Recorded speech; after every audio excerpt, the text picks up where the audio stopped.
The Dolphins, the Whales, and the Sprat. The Dolphins quarrelled with the Whales, and before very long they began fighting with one another. The battle was very fierce, and had lasted some time without any sign of coming to an end, when a Sprat thought that perhaps he could stop it.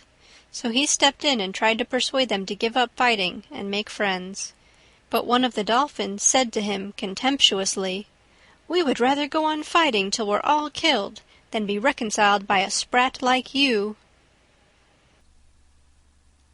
The Fox and the Monkey, an Aesop's Fable. A fox and a monkey were on the road together, and fell into a dispute as to which of the two was the better born. They kept it up for some time, till they came to a place where the road passed through a cemetery full of monuments, when the monkey stopped and looked about him, and gave a great sigh. "Why do you sigh?" said the fox. The monkey pointed to the tombs and replied, "All the monuments that you see here were put up in honor of my forefathers, who in their day were eminent men." The fox was speechless for a moment, but quickly recovering, he said, "Oh, don't stop at any lies, sir. You're quite safe. I'm sure none of your ancestors will rise up and expose you."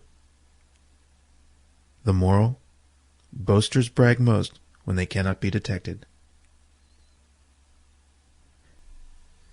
The Ass and the Lapdog, an Aesop's Fable. There was once a man who had an ass and a lapdog. The ass was housed in the stable with plenty of oats and hay to eat, and was as well off as an ass could be. The little dog was made a great pet of by his master, who fondled him and often let him lie in his lap, and if he went out to dinner he would bring back a tidbit or two to give him when he ran to meet him on his return. The ass had, it is true, a good deal of work to do, carting or grinding the corn, or carrying the burdens of the farm, and ere long he became very jealous, contrasting his own life of labor with the ease and idleness of the lapdog. At last one day he broke his halter, and, frisking into the house just as his master sat down to dinner, he pranced and capered about, mimicking the frolics of the little favourite, upsetting the table and smashing the crockery with his clumsy efforts. Not content with that, he even tried to jump on his master's lap, as he had often seen the dog allowed to do. At that, the servants, seeing the danger their master was in, belaboured the silly ass with sticks and cudgels, and drove him back to his stable, half dead with his beating. "Alas," he cried, "all this I have brought on myself. Why could I not be satisfied with my natural and honourable position, without wishing to imitate the ridiculous antics of that useless little lapdog?"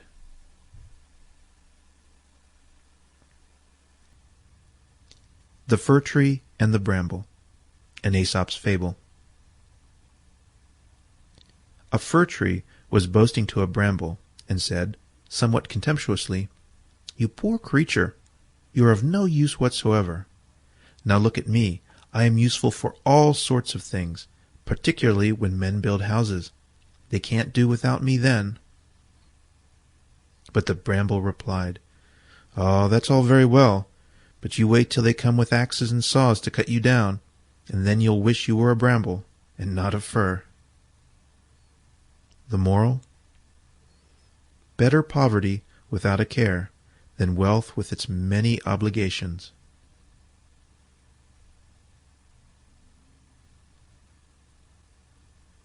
The Frog's Complaint against the Sun, an Aesop's Fable. Once upon a time the Sun was about to take himself a wife. The frogs in terror all raised their voices to the skies, and Jupiter, disturbed by the noise, asked them what they were croaking about. They replied, "The Sun is bad enough, even while he is single, drying up our marshes with his heat as he does. But what will become of us if he marries and begets other sons?" Aesop's Fables, The Dog, the Cock, and the Fox. A dog and a cock became great friends and agreed to travel together. At nightfall the cock flew up into the branches of a tree to roost, while the dog curled himself up inside the trunk, which was hollow. At break of day the cock woke up and crew as usual. A fox heard, and wishing to make breakfast of him, came and stood under the tree and begged him to come down. "I should so like," said he, "to make the acquaintance of one who has such a beautiful voice." The cock replied, "Would you just wake my porter who sleeps at the foot of the tree? He'll open the door and let you in." The fox accordingly rapped on the trunk, when out rushed the dog and tore him into pieces. Aesop's Fables, the Gnat and the Bull. A gnat alighted on one of the horns of a bull, and remained sitting there for a considerable time. When it had rested sufficiently, and was about to fly away, it said to the bull, "Do you mind if I go now?" The bull merely raised his eyes and remarked, without interest, "It's all one to me. I didn't notice when you came, and I shan't know when you go away." We may often be of more consequence in our own eyes than in the eyes of our neighbors.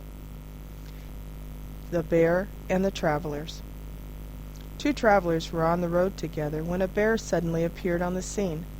Before he observed them, one made for a tree at the side of the road and climbed up into the branches and hid there. The other was not so nimble as his companion, and, as he could not escape, he threw himself on the ground and pretended to be dead. The bear came up and sniffed all around him, but he kept perfectly still and held his breath, for they say that a bear will not touch a dead body. The bear took him for a corpse and went away. When the coast was clear, the traveler in the tree came down and asked the other what it was the bear had whispered to him when he put his mouth to his ear. The other replied, "He told me never again to travel with a friend who deserts you at the first sign of danger." Misfortune tests the sincerity of friendship. The Slave and the Lion, a fable of Aesop. A slave ran away from his master, by whom he had been most cruelly treated, and, in order to avoid capture, betook himself into the desert. As he wandered about in search of food and shelter, he came to a cave, which he entered and found to be unoccupied. Really, however, it was a lion's den, and almost immediately, to the horror of the wretched fugitive, the lion himself appeared. The man gave himself up for lost, but, to his utter astonishment, the lion, instead of springing upon him and devouring him, came and fawned upon him, at the same time whining and lifting up his paw. Observing it to be much swollen and inflamed, he examined it and found a large thorn embedded in the ball of the foot. He accordingly removed it and dressed the wound as well as he could, and in course of time it healed up completely. The lion's gratitude was unbounded. He looked upon the man as his friend, and they shared the cave for some time together. A day came, however, when the slave began to long for the society of his fellow men, and he bade farewell to the lion and returned to the town. Here he was presently recognized, and carried off in chains to his former master, who resolved to make an example of him, and ordered that he should be thrown to the beasts at the next public spectacle in the theatre. On the fatal day the beasts were loosed into the arena, and among the rest a lion of huge bulk and ferocious aspect. And then the wretched slave was cast in among them. What was the amazement of the spectators, when the lion, after one glance, bounded up to him and lay down at his feet with every expression of affection and delight. It was his old friend of the cave. The audience clamored that the slave's life should be spared, and the governor of the town, marveling at such gratitude and fidelity in a beast, decreed that both should receive their liberty. The Flea and the Man, a fable of Aesop. A flea bit a man, and bit him again, and again, till he could stand it no longer, but made a thorough search for it, and at last succeeded in catching it. Holding it between his finger and thumb, he said, or rather shouted, so angry was he, "Who are you, pray, you wretched little creature, that you make so free with my person?" The flea, terrified, whimpered in a weak little voice, "Oh, sir, pray let me go. Don't kill me. I am such a little thing that I can't do you much harm." But the man laughed and said, "I am going to kill you now, at once. Whatever is bad has got to be destroyed, no matter how slight the harm it does." Do not waste your pity on a scamp.